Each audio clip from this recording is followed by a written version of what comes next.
കരുണ ദൈവകരുണ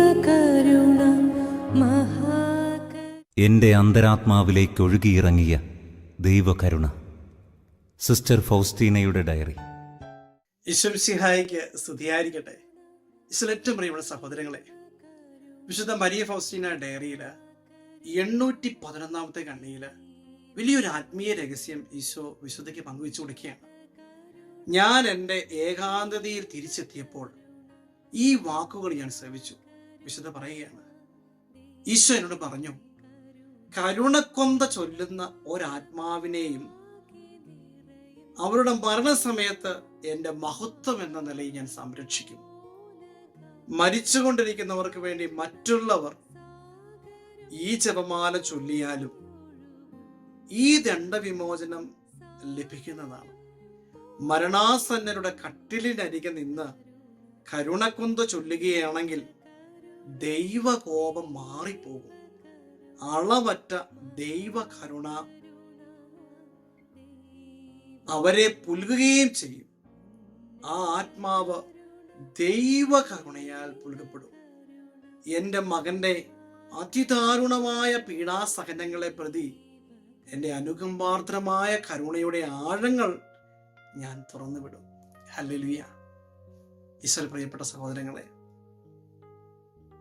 മരണാസന്നരുടെ കട്ടിലിനരികിലിരുന്ന് കരുണയുടെ ജപമാല ചൊല്ലുമ്പോൾ ഈശോ പറയുകയാണ്, ദൈവകോപം മാറിപ്പോകും.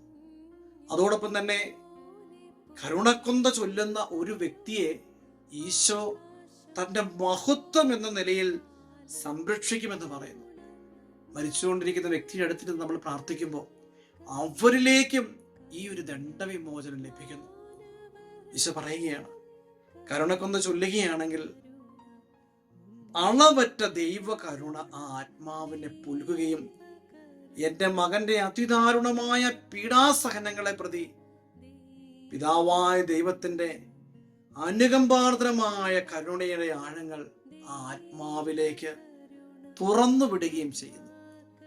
തൊട്ടടുത്ത് നമ്മൾ വായിക്കുകയാണ്, ഓ ദൈവ കരുണയുടെ ഔന്നിത്യവും പ്രത്യേകിച്ച് ആ നിർണായകമായ നിമിഷത്തിൽ ആ കരുണ നമുക്കെല്ലാം എത്രമാത്രം ആവശ്യമാണെന്നും എല്ലാവരും ഗ്രഹിച്ചിരുന്നെങ്കിൽ. എന്ന് വെച്ചാൽ ഒരു മനുഷ്യന്റെ മരണസമയത്താണ് ഏറ്റവും കൂടുതൽ പിശാചുക്കൾ അവനെ അസ്വസ്ഥപ്പെടുത്തുന്നത്.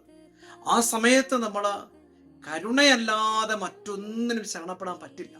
അതുകൊണ്ടല്ലേ പ്രിയപ്പെട്ട ദൈവമക്കളെ, കുരിശിന്റെ നമുക്കറിയാം, കർത്താവിന്റെ കാൽവരി ബലിയിൽ ആ കുരിശിന് ഇരുവശങ്ങളായ 2 കള്ളന്മാരെ കൂടി അവർ ക്രൂശിച്ചിരുന്നു. അതിൽ നല്ല കള്ളൻ എന്ന് വിളിക്കപ്പെടുന്ന കള്ളൻ ഈശോയോട് പറയാണ്, അങ്ങ് പർദീസയിലായിരിക്കുമ്പോൾ എന്നെ കൂടി ഒന്ന് ഓർക്കണമേ. കർത്താവിന്റെ കരുണയെ അവൻ സ്പർശിച്ചു. അവന്റെ ഹൃദയത്തിൽ നിന്നുള്ള പ്രാർത്ഥന അവൻ മനസ്സിലായി. അവൻ ഈ ഒരു വാക്കുകൾ ഉച്ചരിച്ചത് ഹൃദയത്തിൽ തൊട്ടാണ്.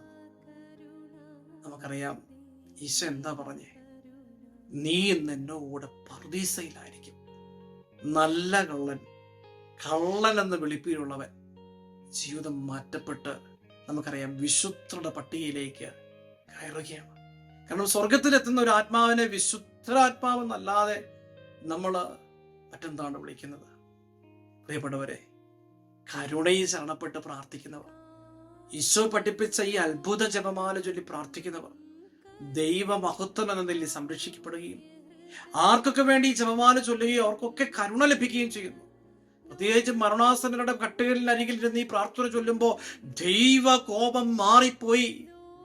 ദൈവമഹത്വം എന്ന നിലയിൽ കരുണയുടെ ആ അത്ഭുത സംരക്ഷണത്തിന്റെ ദണ്ഡവിമോചനം ആത്മാവ് പ്രാപിക്കുകയും ആത്മാവിന് മേൽ കരുണയുടെ അത്ഭുത ശക്തി പുൽകപ്പെടുകയും ചെയ്യുന്നു. ദൈവപിതാവ് തന്റെ പ്രിയപുത്രന്റെ പീഡാസഹനത്തിന്റെ കുരിശുമരണത്തിന്റെ യോഗ്യതയിലൂടെ ഈ ആത്മാവിന്റെ കടങ്ങൾ ലച്ചു കൊടുക്കുകയും കരുണയുടെ ആഴങ്ങൾ തുറന്നുവിട്ട ആത്മാവിനെ അനുഗ്രഹിക്കുകയും ചെയ്യും. ഈശോയുടെ കരുണയെ ശരണപ്പെടാം. കരുണയുടെ ജപമാല ചൊല്ലി പ്രാർത്ഥിക്കാം. ആത്മാക്കളുടെ രക്ഷയ്ക്ക് വേണ്ടി കരുണ പ്രഘോഷിക്കാം. ഈശോയെ, അങ്ങിൽ ഞാൻ ശരണപ്പെടുന്നു. ആമേൻ. ഈശോയെ, അങ്ങിൽ ഞാൻ ശരണപ്പെടുന്നു.